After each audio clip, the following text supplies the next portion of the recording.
كمي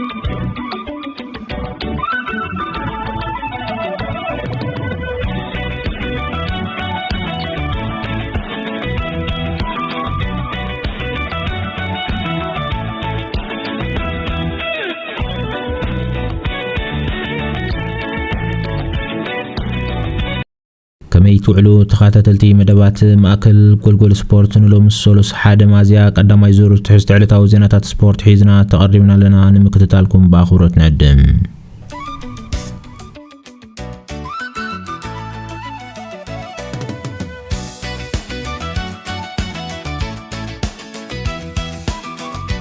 أسلطاني إنجليزاويت كلب ليفربول أرن سلوت محمد صلاح أب موداتا ناي زعمت كابتا غانتا كسانبت مخانو دحر مغلاصو بزعبات فصامي ناي مجمريا غبره مرسيبوم هولنداوي أسلطاني أرن سلوت أب زهاب مغلصي محمد صلاح كفانو زوسلو وسانه كم زفلطو بمحبار اتزينا نعي حدش نغر اينبرن انتخونه غن نسون ليفربول نخعس اغري بحافشا زبركتو بعالم لخاو درجا كذكر مرأي بتعامي زحقو سيلوم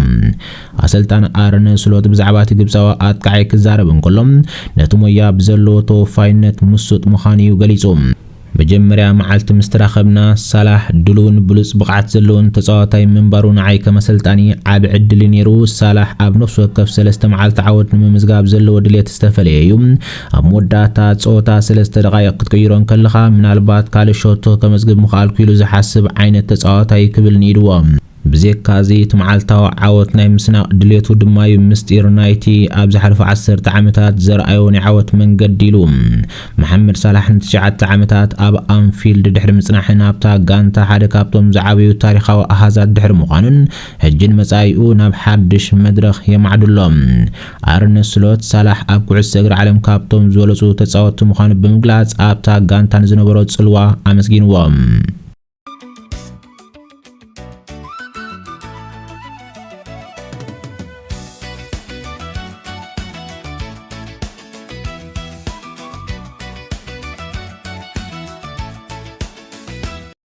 نبقى زينا مسنسجر ود 25 عامت تزاوتاي مانشستر سيتي فيل فودن اب هاغراويت كانتا انجليز زلو بوتا اب حدغا كم زلو توماس توكل اتنقيوم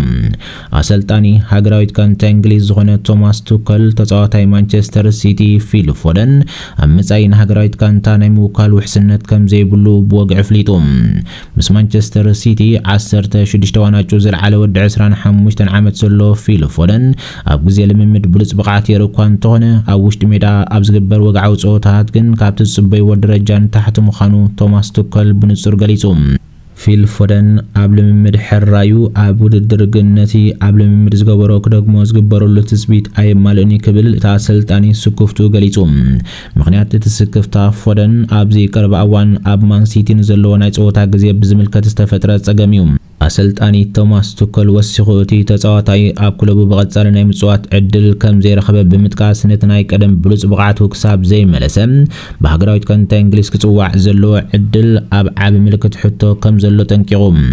فيفا نهاغراين غانتاتات ناي 2026 وانج عالم غانتاتاتن مغرب اب زقمطلن ناي غزي غدب توماس توكل زرزر تزاوتو 30 غنبت بوغعي كفلتيوم بتعدت تيادما عدل فيل فودن اب هاغراويت كانتا انجليز كملسدي ويستي كملس بالموداتا ملسي زرخبلو كخونيوم يتبكل التشحن 23 بلس تزاوتاي بريمير ليج تبايلو بزح تثبيت كغبرلو صنح فيل فودن كاب زحلف عامت وانجا هاغرات اوروبا تحيزو زنبره بقعاتو طفييوم زوان زين فودن اتزخبده اوانيوم كميسي اب كلوب نزلو بوتا نمو حسن اب هاغراويت كانتا انجليز نمصمبارن اب عابي فتنا وديقو بمهلاوم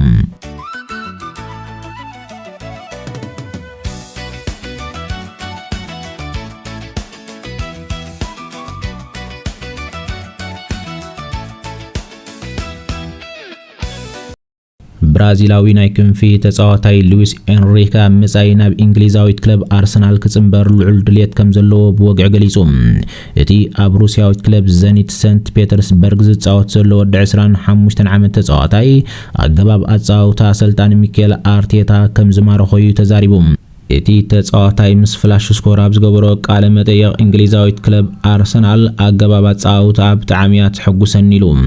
ምስ ጋብርኤል ማጋልሃስን ጋብርኤል ማርቲነልን ኣዕሊለ ዝበለ እቲ ተጻዋታይ ብዛዕባ ኣርቴታን ብዛዕባ ታጋንታን ኣዝዩ ኣወንታዊ ሓበሬታ ሂቦምኒ ፈጣሪ እንተዳ ፈቒድዎም ምስ ኣርቴታ ናይ ምስራሕ ዕድል ክረክብ ተስፋ ይገብር ክብል ገሊጹ أقدمو كم استبهال أرسنال أبزمت كرامات مسمر متقعتان محيال أبعداقا كم توافر استفالاليو سبات كحبرو يرأي اللوم إنريكا أبزانيت زريو زلو دنك بقعت تختيلو باسلتان كارلان جولتيم نبهاق رايد كانتا برازيل كتسوع عدل رخيبيوم إتي تتصاوتاي كند علامون وانج علم معواتا مدلاو مهلاو كغلصن كلا مونغو كلوبن هاغراويت كانتون زريو زلو صوبو بقعت دمام نارسنال وي كانو خلوت عبيت كلبات عالم زسحب كخون يخيل يوم ارسنال ابز عامت سن وانجات مرحو كانتلا مسمر متقعتا زر زلو دخمت كن فتحن ممصا ابز مص مسكوت مسغار كتنقاسقس مدب حيزالا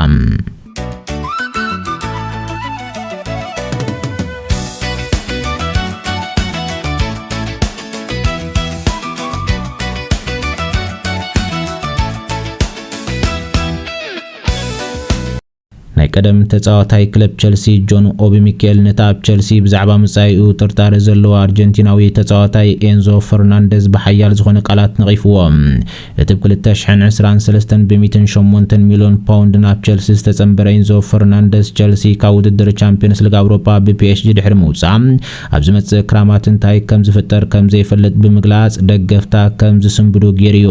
ብተወሳኺ ኤንዞ ፈርናንዴዝ ምስ ሃገራዊት ጋንቱ ኣብ ዘለወሉ እዋን ምስ ሓንቲ ናይ አርጀንቲና መራኽቢ ብዙሃን ኣብ ዝገበሮ ቀጥታዊ ቃለ ምሕተት ኣብ ማድሪድ ክነብር ደስ ይብለኒ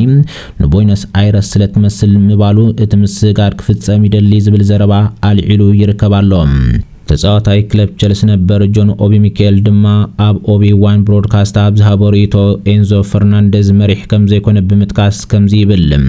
እዚ ተግባር እዚ ናይ ካፒታን ኣይኮነን ክብርን ኣኽብሮትን ዘለዎ መርሕ እንተዳ ኮንካ ነቶም ኣብ መቀየር ክዳን ዘለዎ ዓበይቲ ተጻወት ተረዲካ ከምዚ ዝበለ ዘረባ ኣይትዛረብን ኢኻ ክብል ተዛሪቦም ኦቢ ሚኬል አስዒቡ ኣብ ተጻወታ ካፒታን ኮንካ ተጻወት ነርካ ድሕሪኡ ከምዚ ዝበለ መግለጽ መሃብካ ነቶም ተጻወቲ ከመይ ገይሩ ጽቡቕ ክስምዖም ይኽእል ብምባል እቲ ወዲ 25 ዓመት ተጻዋታይ ዝወሰደ ስጉምቲ ንባህሊ ቸልሲ ዝኽብር ከም ዘይኮነ ብምግላጽ ነቒፍዎም ደገፍቲ ክለብ ቸልሲ ነታ ኣብ 2022 ዋንጫ ዓለም ዘለዓለ ተጻዋታይ ዘርአዩ ተግባር ብጣዕሚ ከም ዘሕረቆም ይገልጹ ብምህላዎም ኤንዞ ፈርናንዴዝ ኣብ ዝዋንዛ ውሽጢ ቸልሲ ዘለዎ መጻኢ ምልክት ሕቶ ተነቢሩሉ ይርከባሎ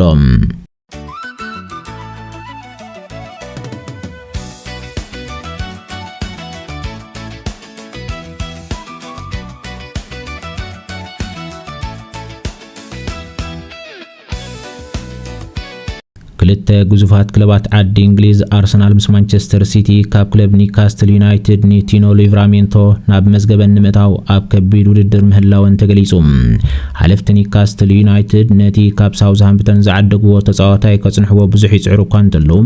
ሓድሽ ውዕል ንምፍራም ተጸጊሞም ብምህላዎም ግን እቲ ተጻዋታይ ካብታ ጋንታ ናይ ምውጻእ ዕድሉ ከም ዝዓቢ ገይርዎሎ ኒውካስትል በወገና ሊቭራሜንቶ ምስ ጋንታ ክቕጽል ትምኒት ኣለዋ ይኹን እምበረታ ጋንታ ንመጻኢ ኣብ አውሮፓ ውድድር ብዘይ ምህላዋ ኣብ ክለባት ዘሎ ናይ ፋይናንሻል ፌር ፕሌይ ሕጊ ከይትጥሕስ ገለ ካብቶም ቀንዲ ተጻወታ ምሻጥ ግድን ክኸውን ይኽእል እዩ እዚ ኩነታት እዚ ድማ ቲኖ ሊቭራሜንቶ ኣብ ናይ ዝውውር ዕዳጋ ዝለዓለ ትኹረት ካብ ዝግበረሎም ተጻወቲ ክኸውን ኣገዲድዎሎም ብመሰረት ጸብጻብ ፉትቦል ኢንሳይደር እዘን ክልተ ዓበይቲ ክለባት ኣገልግሎት እዚ ተጻዋታይ ንምርካብ ኣብ ሓያል ህልኽ ብምህላውን ኣብ ቀረባ መዓልታት እዚ ወረ ናብ ሓደ ዛንታ ክልወጥ ይኽእል እዩ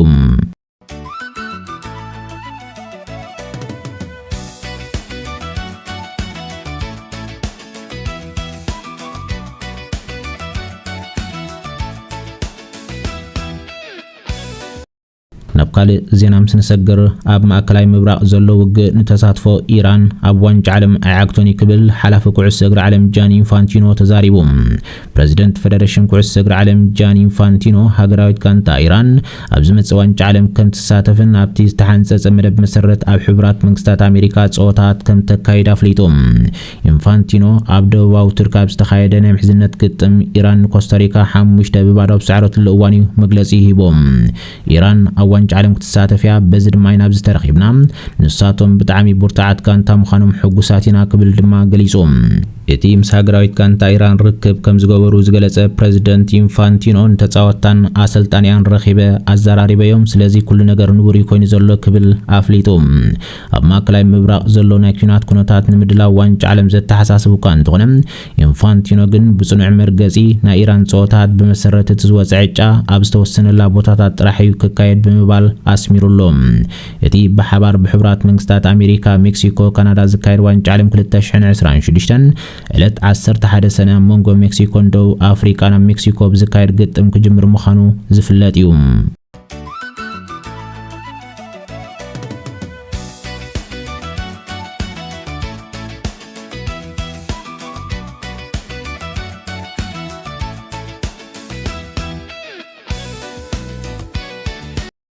ፌደሬሽን ኩዕሶ እግሪ ስዑዲ ዓረብ ንፈረንሳዊ ኣሰልጣኒ ሄርቬ ሬናርድ ካብ ወንበሩ ከም ዘባረሮ ብወግዒ ፍሊጡ እቲ ውሳነ ዝተወስደ ሃገራዊት ጋንታ ስዑዲ ዓረብ ኣብዚ ቀረባ እዋን ተኸታታሊ ድኹም ውፅኢት ብምምዝጋባ ምዃኑ ጸብጻባት ስዑዲ ዓረብ ይገልጹ ሄርቬ ሬናርድ ኣብ 2022 ኣብ ዝተኻየደ ዋንጫ ዓለም ነታ ኣብታ ዓመት ቻምፒዮን ዓለም ዝኾነት ኣርጀንቲና ኣብ ናይ ምድብ ጸወታ ብምስዓር ታሪኻውን ድንቅን ስራሕ ሰሪሑ ከም ዝነበረ ዝዝከር እዩ ይኹን እምበር ኣብ ካልኣይ ዙር ናይ ስራሕ ዘመኑ ነቲ ደገፍቲ ሃገራዊት ጋንታ ስዑዲ ዓረብ ዝጽበይዎ ዓወት ከም እንደገና ክደግሞ ይከኣለን ምስ ክልተ ዝተፈላለያ ሃገራት ኣፍሪካ ዋንጫ ኣፍሪካ ብምዕታር ዓብዝና ዝረኸባ ኣሰልጣኒ ሬናርድ እታ ኩዕሶ እግሪ ዓለም ማልያ ዘይብሉ ገንዘብ ተፍስስ ዘላ ስዑዲ ዓረብ ንኻልኣይ ግዜ ክዕልማ ዕድል ሂባቶ እንተነበረት 2 ዓመት ኣብ ዘይመልእ እዋን ግን እቲ ዝተገብረ ውዕል ተቓሪጹ ይርከብ እቲ ፌደሬሽን ኣብዚ እዋን እዚ ንሞራልን መንፈስን እታ ጋንታ ክሕድስን ናብ ናይ ዓወት መንገዲ ክመልሳ ዝኽእልን ብቑዓ ኣሰልጣኒ ክትክእ መስርሕ ጀሚሩ ከም ዘሎ ይግለጽ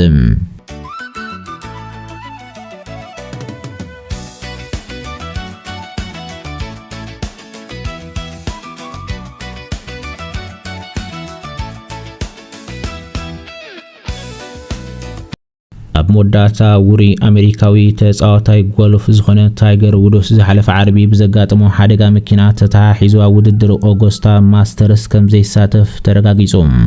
ታይገር ውድስ ካብቲ ስፖርት ንግዚኡ ንኽርሕቕ ዝወሰነሉ ምኽንያት ናይ ሕክምና ምክትታል ንምግባር ምዃኑ ቢቢሲ ስፖርት ጸብጺቦም እቲ ኣልኮል ሰትዩ መኪና ብምዝዋር ሓደጋ ዘስዓበ ውድስ ጥፋተኛ እዩ ዝብል ክሲ ተመስሪትሉ ከም ዘሎ ክግለጽ እንከሎ ይኹን እምበር እቲ 50 ዓመት ዝዕድሚ ተጻዋታይ ገለኳ ጌጋ ከም ዘይፈጸመ እዩ ዝማጎት ዘሎ ኣብ ቦምበር ኦገስታ ናሽናል ፍሬድ ሬድሊ ከም ዝገለጾ ውድስ ጥዕኖ ግዜ ሂቡ ክሓውስ ስለ ዘለዎ ኣብቲ ውድድር ከም ዘይሳተፍ ብወግዒ ፍሊጡ እቲ 15 ግዜ ሜጀር ቻምፒዮን ዝኾነ ውድስ መዓስ ናብ ውድድር ከም ዝምለስ ተገልጸ ነገር የለን